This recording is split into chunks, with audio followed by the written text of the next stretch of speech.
Nang mga panahong ito ay normal na araw lang ayon sa lola ko. Simpleng buhay probinsya kung saan magigising ka ng maaga, kakain, mag-aalaga ng hayop, o kaya pupunta ng palayan. Nautusan daw ang lola ko na mag-igib ng tubig. Naubusan kasi sila ng stock nila sa bahay. Ganun kasi ang setup sa probinsya, kung saan kailangan mong mag-imbak ng tubig at kumuha syempre doon sa may balon. Naranasan ko din ito nung mga panahong nagbakasyon ako ng Zamboanga.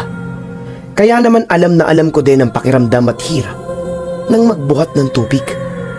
Syempre, kung gusto mong maligo, mag-iigib ka. Yun nga lang, medyo nakakatakot doon sa may balon. Doon kasi may napapabalitang meron daw nalaglag na bata doon. At kapag mag-isa ka lang nag-iigib ng tubig, bigla daw itong nagpaparamdam. Hindi daw matahimik ang kaluluwa nito. Anyways, balik tayo sa kwento. Merong 4 na balde daw noon sa bahay ng lola ko.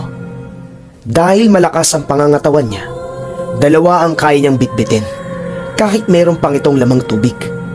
Yung 2 balde ay naghanap na lang siya ng mga kasama niya. Mabuti na lang nakita niya yung kaibigan niyang si Joy. Kaya naman nagpatulong agad ang lola ko dito.